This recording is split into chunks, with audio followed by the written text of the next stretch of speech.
발솜입니다. 벨기에의 일간지 르수아는 한국 특집 기사를 전하며 K-팝, K-뷰티 그리고 K 무엇이든 한류가 승리하는 순간이 왔다면서 20년의 성장 끝에 한류는 글로벌 대중문화를 폭발시켰고 전 세계를 휩쓸고 있는 문화 열풍이 되었다 소개했습니다.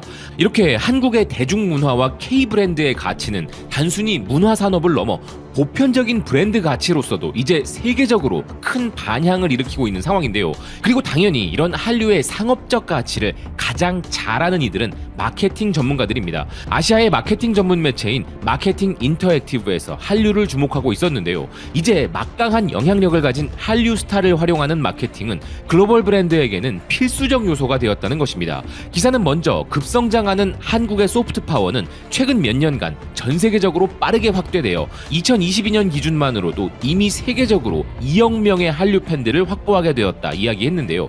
이러한 전 세계적인 한국 연예인들의 놀라운 능력은 전혀 둔화될 기미가 보이지 않는다면서 게다가 앞으로도 기하급수적으로 성장할 국제적 궤적을 암시하고 있는 상황이기에 글로벌 브랜드들은 한국의 유명인들이 가진 힘을 잘 활용해야 한다는 것이었습니다. 세계 최고의 브랜드들이 이미 BTS, 블랙핑크, 뉴진스 등 한류 스타들을 홍보대사로 영입하며 그 가치를 입증한 바 있다는 기사는 브랜드들이 한류 스타를 노려야 하는 또 하나의 이유는 바로 세계적으로 집단화되는 그들의 팬덤의 가치 때문이라 이야기했는데요.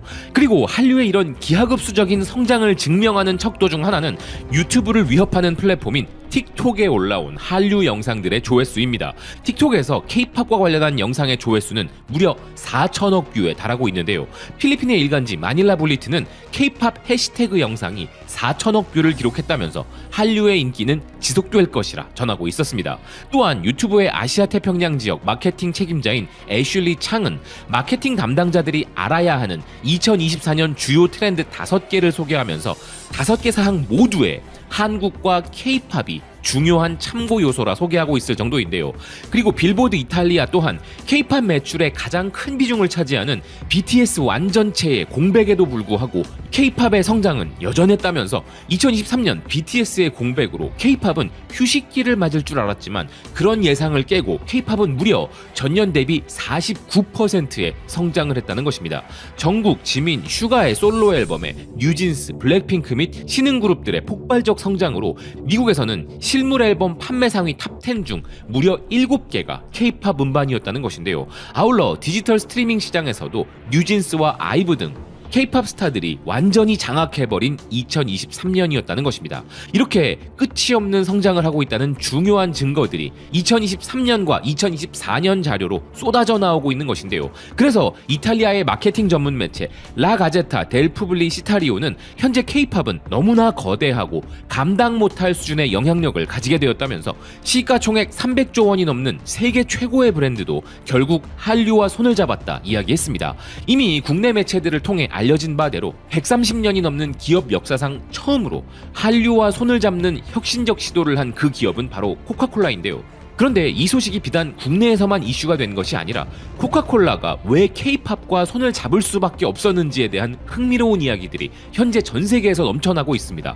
코카콜라는 한국의 엔터테인먼트 기업 JYP 엔터테인먼트와 손잡고 박진영, 스트레이키즈, 있지, 엔믹스 등과 함께 라이크 매직이라는 뮤직비디오를 시작으로 K-웨이브 제로 슈가라는 제품을 출시하였는데요. 코카콜라는 역사상 처음으로 현지 제품에 외국어, 즉 한국어가 표기된 한정판 제품을 출시하였습니다. 지금까지 있었던 한글 표기 제품으로는 명품 브랜드 구찌도 있었고 세계적 브랜드인 나이키 역시 한글날 에디션부터 해서 다양한 한글 표기 제품을 출시해 왔었기에 한글이 표기된 것이 뭐가 그리 대단한가 생각할 수도 있겠는데요. 현재까지의 그런 제품들이 한글을 사용한 것은 한국 시장을 노린 전략이었던 것이고 이와 달리 코카콜라는 이 제품을 30여 개 국가에서 글로벌 제품으로 출시했다는 점이 차이점인 것입니다. 코카콜라의 글로벌 모델 역시도 JYP 소속 아티스트들 이전에는 뉴진스였죠.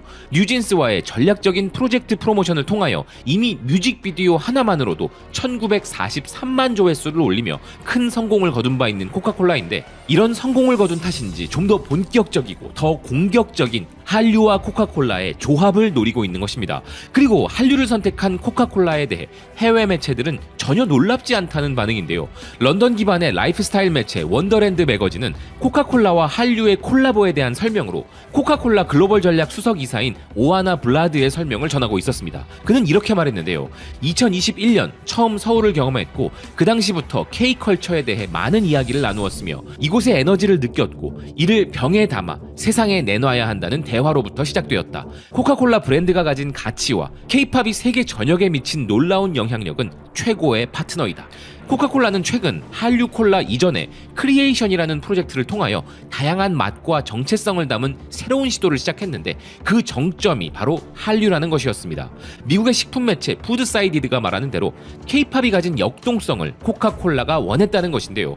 단순히 음료뿐만 아니라 이 한정판에 다양한 머천다이즈 상품과 온 오프라인 이벤트를 전 세계적으로 기획하여 한류의 힘을 극대화시키는 전략을 세우고 있는 코카콜라인데요.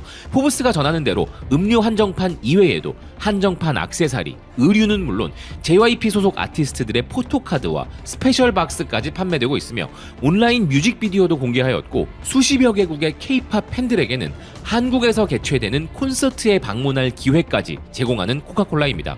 사실 한국을 방문할 수 있는 기회, 이것만으로도 이 한정판의 판매량은 엄청날 것인데요.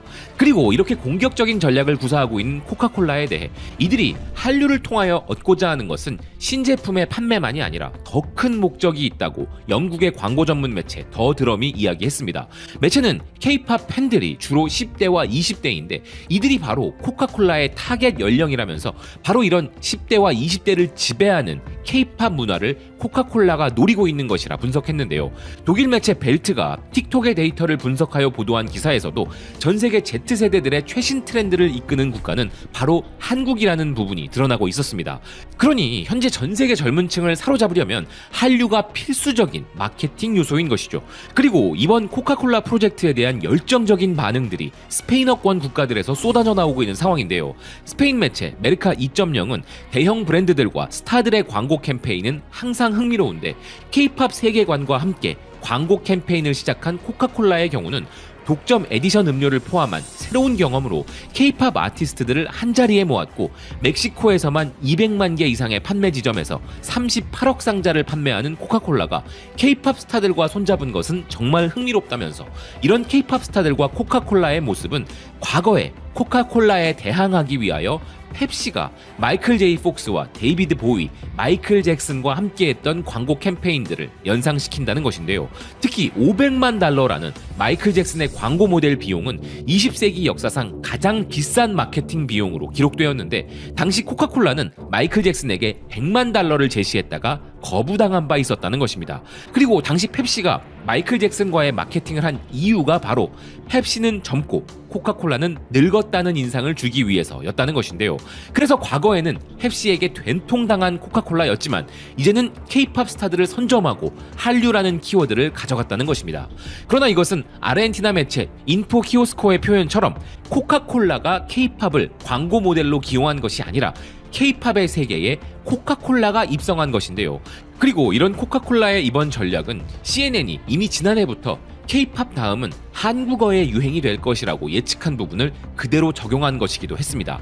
코카콜라의 이런 변화도 반갑고 최근에는 우리나라 제품들도 더 이상 외래어로 표기되지 않고 있는 모습인데요. 이런 우리 기업들의 시도가 더욱더 적극적이어야 하는 이유는 이제 우리의 한글이 그 자체로 프리미엄과 고급성을 강조하는 문자이기 때문입니다. 세계적 글로벌 브랜드도 한글을 활용하여 마케팅을 펼치는데 우리 기업들은 더더욱 자신감을 가져도 좋겠다는 것인데요. 영국의 글로벌 미디어 WPP는 K컬처가 지금 글로벌 브랜드들에게 뜨거운 기회가 되고 있고 엄청난 기회를 제공한다 설명하고 있습니다. 한국 대중문화는 어디에나 있으며 지금 전 세계 사람들과 언론들이 주목하고 있는데 동시에 한국의 거대 기술, 자동차 브랜드들도 국제적으로 주목받고 있기에 한국 기업들은 K문화를 기반으로 브랜드 이미지를 구축하여 전 세계 소비자들에게 큰 위력을 발휘할 수 있는 기회를 얻게 되었다 이야기했는데요. 이런 사실들은 점점 더 한국 브랜드들에게 국경의 장벽을 없애는 데 도움이 되고 있고, 이제 전 세계 소비자들은 완전히 새로운 방식으로 한국 제품에 열광하고 있다는 것입니다. 지금 전 세계 소비자들은 점차 한국인처럼 하는 게 무슨 의미인지 이해하고 그 문화를 받아들이고 있기에 한국 브랜드에 대한 선호도도 함께 높아지고 있으며, 한국 브랜드들 역시 한국을 넘어 세계를 향해 나아가고 있다는 것인데요. 이런 K문화 현상은 마케팅 담당자들과 브랜드, 콘텐츠 제작자 등은 물론이고 국가들도 여기서 배울 점을 찾아야 한다며 극찬했습니다. 매체의 분석대로 우리 기업들에게 지금 이 상황은 더없이 좋은 기회이며, 세계적으로 이런 상황을 부러워하는 국가들과 기업들은 무수히 많을 정도이기에 우리 문화의 힘을 그 누구보다 우리가 가장 잘 이용하고 활용했으면 한다는 생각입니다. 시청해주셔서 고맙습니다. 또 뵙겠습니다.